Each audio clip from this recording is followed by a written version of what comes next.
Hello and welcome. I don't really have a script. Probably nobody will watch this anyways.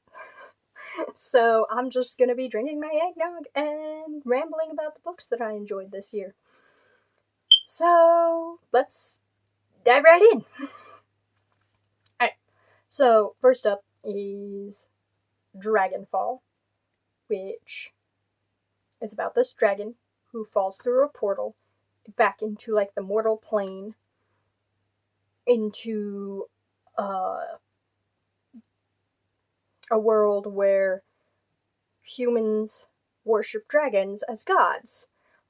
But in the collective human memory, they have forgotten that they are the ones responsible for banishing the dragons to this desolate wasteland. And the dragons are not happy. So the main character dragon who falls through the portal is prophesied to save his people. And he thinks the way to go about doing that is to bring all the dragons back to the human plane of existence and obliterate them. And then our other main character is just your run-of-the-mill thief trying to get rich off of stealing and selling stuff. So there ensues a heist that involves a piece of a dragon that leads to all sorts of things going wrong. Alright, then let's see. Next up is The Incandescent by Tesh. And that is a story about a high school teacher at like an elite boarding school that teaches magic. And in this world, magic they use demons to cast their spells and stuff. And she accidentally makes the demon problem at this high school worse, and demonish shenanigans ensue. It was a fun story. Like, I really enjoyed the perspective shift of seeing elite boarding school done from the teacher's perspective rather than the student. So I had a lot of fun with it. It is sapphic, but I was mildly disappointed that the majority of like the relationship building and bullshit that shit was with a dude. So if you're going into it for the sapphic element, it's there, but it's not the main relationship focus. But it was still a really good story. And from an interesting perspective. Alright, and then there was Undercover by Tamsyn Muir. I think I'm saying that right. Which is like, it is a short story or a novella, I'm not sure which, about this detective who comes in to investigate this, like, gang who has purportedly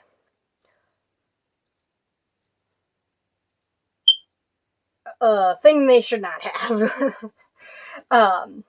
So it reminded me a lot of Fallout. It had Fallout vibes, but it was written really well, and it was also sapphic and had like a mystery kind of like Sherlock Holmes-esque element to it.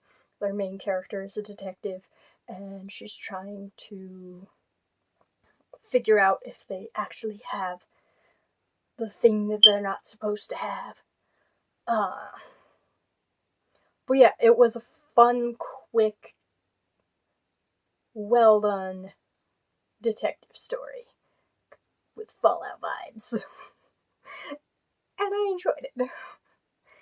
Alright, next up is sip off my eggnog.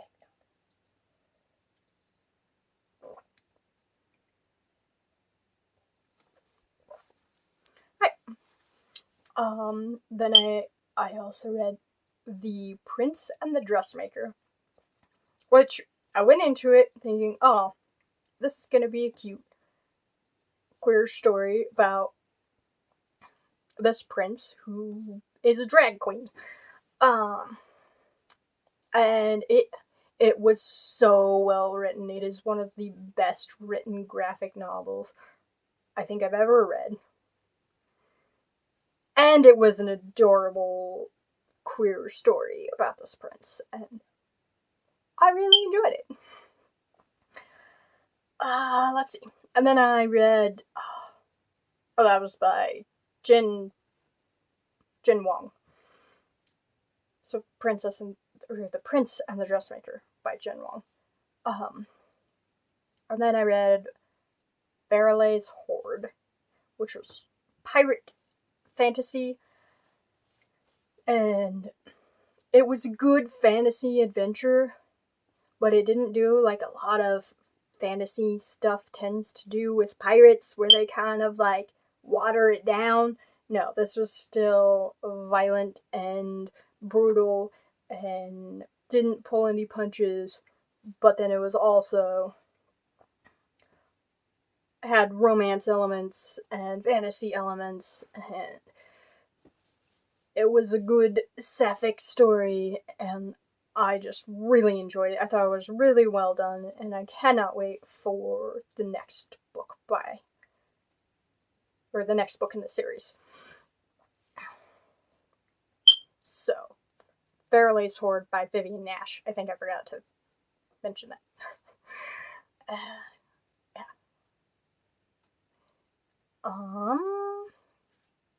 And the second one is releasing, I think next month, or the end of this month. Okay, anyways. And then with my book club, we read This Is How You Lose the Time War. Now, I don't like time travel. If I hear time travel, I'm immediately like, I don't like time travel. It doesn't usually hit right in my brain.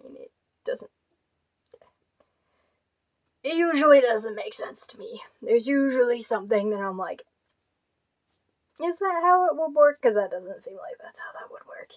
And I can't just suspend disbelief enough with it. Anyways, This Is How You Lose the Time War is so disconnected from the time travel that I didn't even notice or care. So if you're like me and you're like, oh, I don't know about time travel, it is not trying to do time travel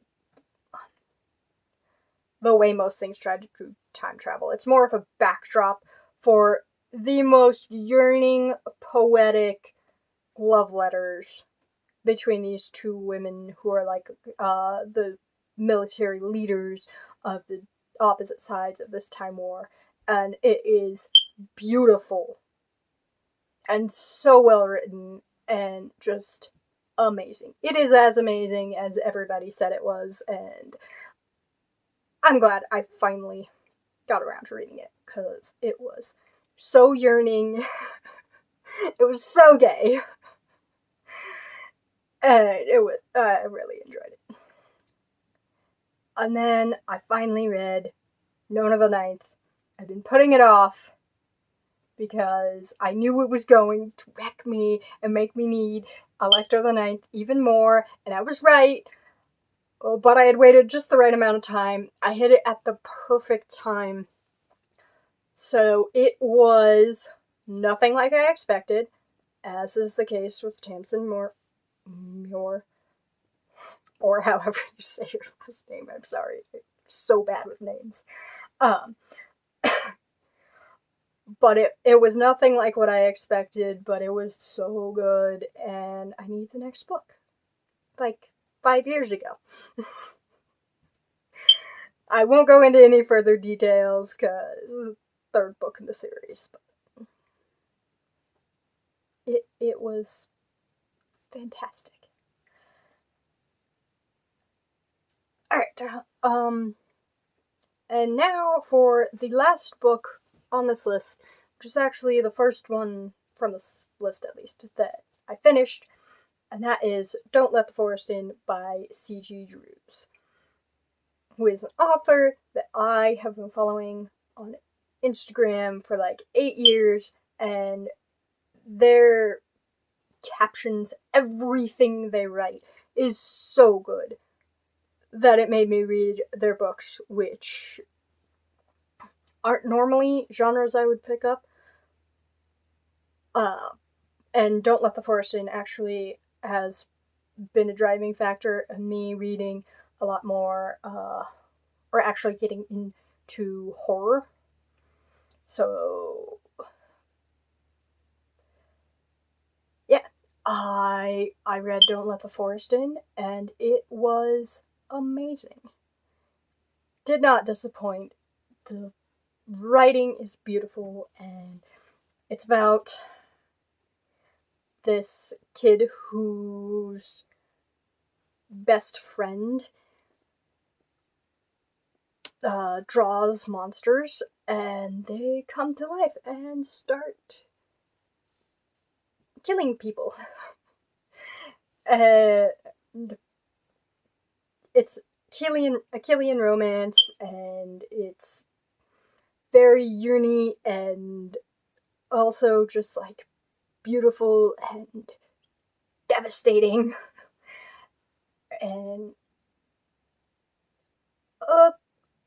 I was gonna say all around a good time, but it kind of also rips your heart out, but have fun while it happens.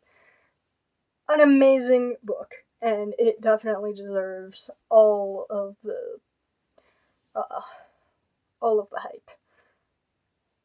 And yeah, that is all of my favorite reads of the year.